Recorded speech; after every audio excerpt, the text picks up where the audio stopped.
Quiero saludar con mucho gusto a Joana Ojeda, ingeniera biomédica con maestría en ciencias de tecnología de células troncales, pero además eres presidenta de la Asociación Vida y Células Madre. Es www.bancos-células-madre.org. Y el doctor Juan Antonio Flores, director médico de BeTheMatchMexico.org. Estamos tratando, y nosotros alimentamos Internet. Recuerden eso, Joana, Juan Antonio Flores. Nosotros en ¿Qué tal, Fernanda? Nos reunimos con expertos para alimentar Internet. No nos alimentamos de Internet. Y parece que hay un esfuerzo importante para desmitificar, ¿no?, el tema de las células madre. Sin embargo, recientemente más de 800 familias se vieron afectadas por la quiebra de un banco de células madre. Es un grupo afectado por CryoSafe, antes CryoCord, un banco de células madre al que entregaron previo pago pues, su cordón umbilical con las células madre. Según rezaba la publicidad, servirían para salvarle la vida al pequeño en el caso de que algún día se enfermara. Y mucha gente cayó y pues les robaron su dinero. ¿Dónde estamos parados, Joana, en ese sentido, en nuestro país? Porque entiendo en otro país y en otros lugares estaremos viendo que las cosas funcionan de otra manera más adelante.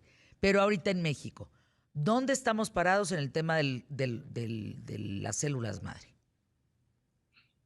Ok, bueno, pues en México, como en muchos otros países de Latinoamérica, los bancos como tal de células de cordón, pues tienen más de 10 años existiendo.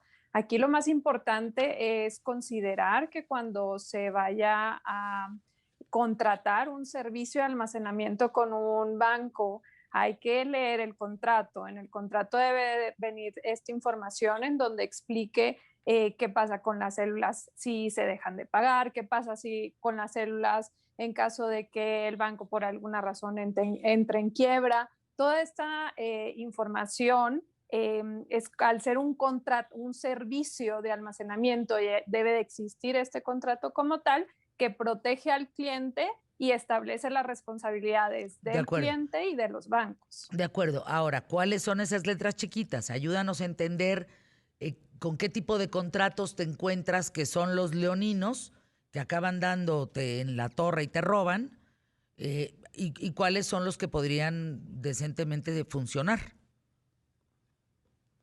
Pues ahí habría que irse específicamente a leer el contrato de cada banco. Ahí, bueno, algunos de los puntos que se me ocurren ahorita que pudieran ser importantes a Ujú. considerar por los clientes, pues es que esté establecido cuál es esta política de cancelación, ¿no? En el momento que el cliente diga, sabes que yo ya no quiero tener este servicio con ustedes o quiero dejar de almacenar las células por X razón o quiero retirar mis células, deben de estar establecidas esas cláusulas en donde diga cuáles son los requisitos, cuál es el proceso. Hoy en día hay bancos que, aparte de este contrato, ofrecen garantías, ¿sí? Entonces, también hay que checar esas garantías, porque esas garantías muchas veces de lo que están hablando es cómo el banco está seguro de lo que está haciendo y puede ofrecer esa garantía a lo mejor por mal procesamiento, en caso de que alguno de los padres llegara a fallecer o a perder su trabajo, también hay una garantía para proteger esas células. Entonces, este tipo de situaciones, dependiendo obviamente del servicio que esté prestando el banco, podrán verse estas cláusulas dentro del contrato. Ahora, al ser un servicio de almacenamiento, pues a lo mejor también hay un servicio muy básico en el que establece que se guardan las células por un año bajo estas condiciones y en caso de necesitarse exista algún costo o que el costo Cosa, que ya en caso de necesitarse sea algo que esté previamente incluido y incluso existe esta garantía en caso de que las células llegaran a estar dañadas o cuestiones así. Eh, Juan Antonio Flores, ¿tienen caducidad las células madre? ¿De un cordón umbilical, por ejemplo? ¿O de la saliva o del Hola, pelo? Buenos días. Antes que nada, gracias por la invitación, Fernanda. Las células en medios de criopreservación, en los tanques que están diseñados propiamente para eso, pueden durar ahí hasta décadas. Es decir, sí, a la hora que uno descongela las células, puede haber una pérdida tanto del número como de la vitalidad de la propia célula, pero en general pueden subsistir por muchos años a menos 180 grados centígrados en tanques de nitrógeno, que es como usualmente se conservan. Digamos que el banco son cientos de miles de tanques de nitrógeno, ¿o cómo? Nárranos, por favor, Depende de cómo. los bancos. Nárranos un banco de células madre. ¿Cómo es un banco de células madre? Físicamente, si lo puedes narrar, por favor, Joana. Ok, claro. Bueno, un banco de células de cordón o que procese células de la médula debe de tener un laboratorio, y este es un laboratorio especial en donde que se tienen que procesar nada más cosas humanas, ¿sí? Para empezar. Y pues debe de tener una infraestructura en donde cuente con el material y los equipos necesarios, obviamente el personal, que puedan procesar estas células. Entonces, algunos de los básicos, a lo mejor que estaríamos hablando es una campana de flujo laminar, o a lo mejor un CEPAX, que es este equipo que automáticamente procesa específicamente células de la sangre, de sangre de cordón o de médula ósea, pero no, además de esto, pues tiene que tener el equipo para validar la calidad de las células que van a estar procesadas. Entonces, se tienen que hacer pruebas de microbiología, entonces tienen que tener equipos especiales donde se toman muestras de las células para checar que no estén contaminadas, que no crezca ninguna bacteria o microorganismo. Debe de haber también unos equipos especiales que son como un microondas a la inversa, que va enfriando lentamente, lentamente las células, y esto es el paso como crucial para poderlas congelar, ¿sí? Porque si uno va y las agarra y las mete a un congelador, se forman cristales y rompen las células. Entonces estos equipos especiales, que son congeladores de temperatura controlada, van disminuyendo la temperatura de las células hasta menos 80 grados, y ya de ahí se pueden pasar a tanques de nitrógeno. Ahora, depende del banco, puede contar con un tanque de nitrógeno con una capacidad para 3,000 unidades. Andale. O hay bancos que tienen búnkers antisísmicos, con vigilancia y demás en un edificio aparte, y estos pues pueden contar con 50, 60 tanques con capacidad para 3,000, 4,000 unidades. Entonces depende de pues esa infraestructura también que exista, es la capacidad que va a tener el banco para almacenar cierta cantidad de células. Ahora, ahí también es importante esta parte del almacenamiento. Si el tanque está en un lugar donde puede fallar el suministro de nitrógeno, o puede fallar la energía, pues puede haber complicaciones ahí, claro. Qué complicado, Joana. A ver, más allá de irnos a la certificación, porque una pregunta muy clara, ¿qué certificación, para irnos a otra cosa que me parece importantísima? ¿Qué certificación tendría que tener un banco de células madre? Para saber que no se les vir la luz, que son como ese búnker, que vale la pena, que no se nos van a joder las células madre. ¿Cómo podemos saber? ¿Tienen certificación? ¿Cómo lo checamos para no irnos con los patitos, no? Sino irlos con los efectivos. Hay licencias nacionales que otorga COFEPRIS y la Secretaría de Salud. Estas licencias como tal serían para banco, almacenamiento, procesamiento y almacenamiento de células madre, ¿no? O células troncales, que es el término científico. Pero también hay certificaciones internacionales que tienen estándares muy similares, pero a lo mejor están un poquito más cuidando ciertas cuestiones de la tecnología, o cómo se hacen los protocolos para el seguimiento de las células, que no se vayan a confundir por ahí células, cuestiones así. Bien, ahora vamos en 2-3 minutos para irnos a los anuncios. Juan Antonio Flores, ¿de qué sirven las células madre? Danos un ejemplo de una familia. Pensemos en 4 integrantes, nacen 2, esos cordones se guarda esa información, esas células madre. ¿De qué le puede servir a esa familia esas células madre a futuro? Hay que recordar que la fuente de células troncales o de células progenitoras pueden ser 3. Una son los cordones umbilicales, otro es la médula ósea y la sangre periférica. Cuando al interior de una familia se conservan los cordones, teóricamente ese cordón umbilical serviría para que en un momento, si el propio paciente en el curso de su vida tiene alguna enfermedad hematológica como un cáncer sanguíneo, o una aplasia medular, una falla más bien en la médula ósea, esas células que tiene conservadas ese propio, bueno, ahora ya paciente, ese propio niño, le podrán servir para eso. Para el caso de enfermedades malignas, esas células que tiene conservadas, pues genéticamente ya están modificadas de inicio, por así decirlo. Entonces difícilmente las vamos a poder utilizar para el mismo, en este caso, el mismo paciente o el bebé que en su momento pues se extrajeron las células y fueron conservadas. La ventaja, humanamente hablando, es que tenemos otras fuentes de células progenitoras, como lo hacemos en VideMatch, que es el registro mundial más grande, en donde podemos disponer de sangre periférica o de médula ósea de algún posible donante, y eso nos permite que en el supuesto de que este niño recién nacido tenga una enfermedad maligna y que no pueda usar su propio cordón umbilical como fuente de células, tiene otras estrategias, otras formas para poderse curar de una enfermedad, sobre todo hematológica, ¿no? Leucemias agudas, linfomas, entre otras enfermedades. ¿Qué hay de la parte estética? La mamá, el papá de esa familia puede usar esas células madre para verse más jóvenes, se las pueden inyectar. ¿Hay alguna parte estética en ese sentido?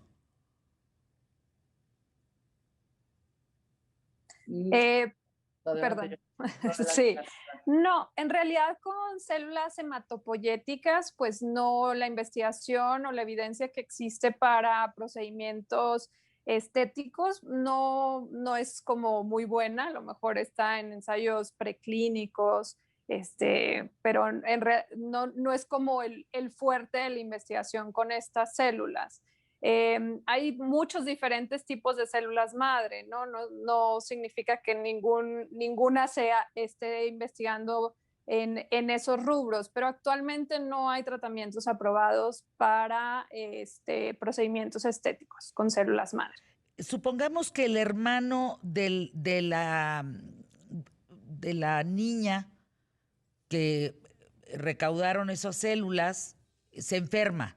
¿Le sirven las células de la niña? Con eso regresamos a Quien que te... Y doctor Juan Antonio Flores, hablando de donación de células madre. Decía yo que a ver si se puede hacer un comparativo con la donación de órganos. En una familia no todos son compatibles con los órganos, a pesar de ser hermanos, papá o mamá. Eso mismo pasa con las células madre. No todos en una familia son compatibles. Es decir, el hijo que se enferma, la célula madre del cordón umbilical de la hija le va a servir o no. Bueno, hay que recordar 2 cosas. La primera es en órganos sólidos, el grupo sanguíneo juega un papel muy importante, la compatibilidad de grupos sanguíneos. Hablando de trasplante de células progenitoras, el grupo sanguíneo, aunque es importante, realmente digamos que no es contundente en cuanto a utilizar o no a ese donante. Utilizamos un código genético al cual le llamamos HLA, clase 1 y clase 2, que es lo que realmente nos demuestra si existe compatibilidad entre un paciente y un posible donante. Al interior de la familia, hay 30% de probabilidades de encontrar un donante 100% idéntico. Entonces, para la pregunta que es muy importante y que ahorita igual Jonah también puede aportar es, si tengo un cordón de un hijo, ¿le puede servir al otro hijo? Pues mientras el hijo esté sano, le puede donar en vida células progenitoras y ni siquiera tendremos que echar mano de los cordones. También el peso del paciente es importante. Más o menos una unidad de cordón se requiere para cada 10 o 15 kilos del paciente. Si ya el paciente es un jovencito de unos 10 o 15 años y ya pesa entre 35 y 45 kilos, una unidad de cordón es muy poca cantidad de células para poder llevar a hacer un trasplante. Entonces, realmente la probabilidad de que utilicemos una unidad de cordón para el hermano o la hermana del que lo donó cuando recién nació es baja. Mejor utilizamos las células madre o las células del propio paciente, del pequeñito, pues, ¿no? Y eso ya lo hacemos todos los días, ¿no? O día a día, así se hace. Se puede acceder, es decir, en el caso, por ejemplo, de personas con tatuajes, ¿pueden donar células madre? Sí, lo que se solicita es que tengan al menos más de un año con tatuajes para poder donar. Hoy por hoy tenemos 60,000 mexicanos registrados en nuestra base de datos de VideMatch México. Eso nos ha podido ayudar a hacer 63 trasplantes hasta ahorita, a salvar vidas de lo que has comentado ahora mismo, de esos niños que no tienen un donante en su familia, pueden echar mano del registro de VideMatch y encontrar su héroe o su salvación dentro de este registro, que a nivel mundial tiene 22 millones. Y eso es una realidad en México gracias a ustedes, los medios, gracias a todas las organizaciones que nos han ayudado a que desde el 2017 sigamos creciendo y salvando más vidas. Te preguntan por aquí que ¿a qué dificultades se puede enfrentar alguien que no tiene células madres? Ah, caray. ¿Hay gente sin células madres? No. Bueno, hay enfermedades que afectan a las células madre, es decir, la médula se vacía por completo.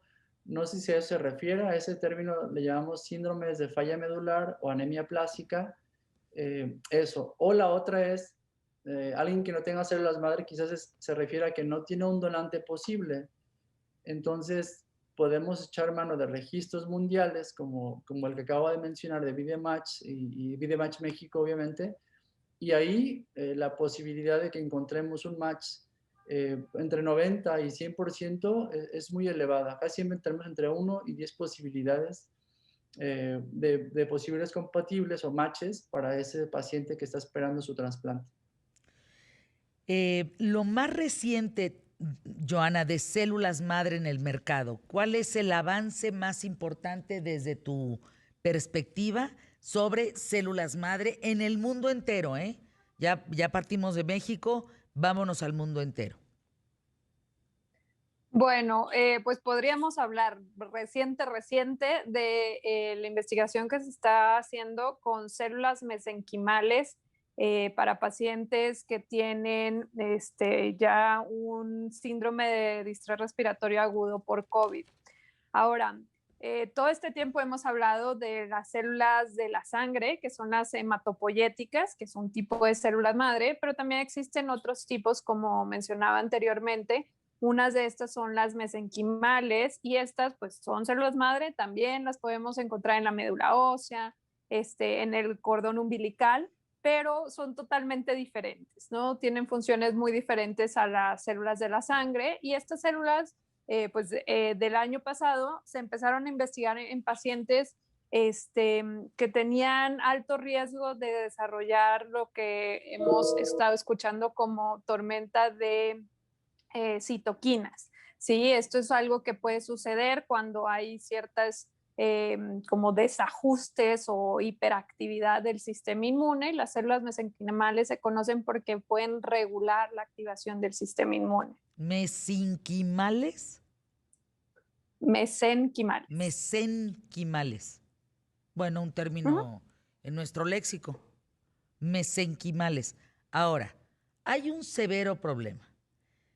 Por este tema del COVID, ahorita que tocas el asunto del COVID con células madre, ahorita ahondamos más, les quiero decir que en pandemia disminuyó el 70% de las donaciones, por ejemplo, la de sangre, en el mundo.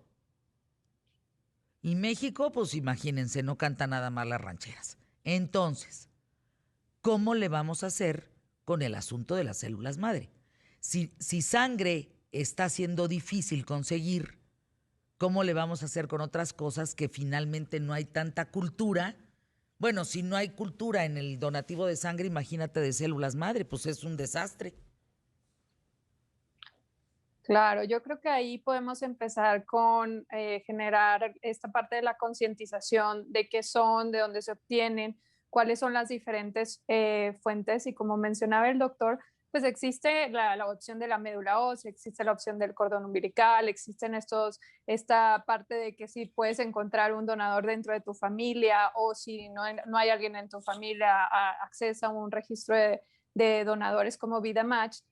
Aquí creo que lo importante es contar con opciones, ¿no? Muchas veces esta parte va a poder ayudar a que se pueda escoger la mejor opción para ese paciente y poder hacer el trasplante y no a lo mejor irse con la única que había, pero a lo mejor pudo existir alguna que fuera mejor. Hay que considerar que pues hay costos de recuperación tanto para las unidades donadas a un banco público como para la obtención de las células a través de un registro. Entonces, entre compensar lo que pueda poder pagar el paciente, lo que a lo mejor existen becas para obtener estas células, pues estas diferentes opciones es lo que puede dar al final de cuentas una oportunidad de trasplante para las personas que lo estén esperando. ¿Cuál es el país que maneja mejor el tema de las células madre? Bueno, si te refieres al número de trasplantes, en Estados Unidos donde más trasplantes se hacen, quizás España es líder también en trasplantes, sí. Alemania. En México, desafortunadamente, estamos muy abajo. Hacemos entre 10 y 15% de los trasplantes de médula ósea que realmente requerimos para curar a nuestros pacientes. El año pasado fue como bien lo mencionaste, más o menos el 80% de las unidades de trasplante en México dejaron de funcionar porque no sabíamos cómo se iba a comportar el COVID en los pacientes. Hoy por hoy, afortunadamente, ya están reactivando la mayor parte de las unidades con casos más urgentes, pero cada vez tenemos más y más. Obviamente los protocolos de cuidados y filtros sanitarios que utilizamos en las unidades se han modificado para brindarle más seguridad a nuestros pacientes dentro del protocolo de trasplante, y creo que eso, bueno, nos da aliciente de que esto va a empezar a funcionar cada vez mejor y se va a reactivar. Como bien dijo, hay becas, como VidaMatch ofrece el 50% de beca para poder traer células del extranjero para poder curar a pacientes. Hay becas para realizar el HLA sin costo, independientemente si es privado el paciente o público, de cualquier sector, IMSS, Sedena. Eso es algo que ya tenemos. Hay que recordar que VidaMatch es una ONG, entonces lo que queremos es hacer los trasplantes que se requieran, llegar a un más número para curar a más personas, tomando en cuenta que son niños los que se están muriendo y personas muy jóvenes de entre 35 y 40 años. Pues quedan pendientes muchos temas en este sentido. Tengo tan solo 30 segundos. No entiendo el tema de las campañas para financiar investigaciones con células madre que prometen curar enfermedades que no es cierto, porque al cabo hay algunas que dicen que curan el Alzheimer. Eso no es ético y que necesitan dinero para seguir el tema de las investigaciones. Son carísimas. ¿Qué opinas de esto, Joana, para despedirnos? Bueno, yo creo que la investigación científica es sumamente importante y esto se hace en todas las ramas, incluyendo biológicos, medicamentos. Es la manera en que nosotros podemos saber que algo genera un beneficio real y es seguro, ¿no? Entonces, creo que dependiendo de los mecanismos que se conozcan y las propiedades de la célula en específico que se vaya a utilizar, pues es importante seguir apoyando la ciencia. Digo, habría que ver qué tipo de investigación se está haciendo y por qué se está pidiendo esos fondos para la investigación. Hay los canales correctos que pudieran darnos la posibilidad de encontrar tratamientos para enfermedades que a lo mejor hoy no tenemos Gracias, curas. Joana, gracias.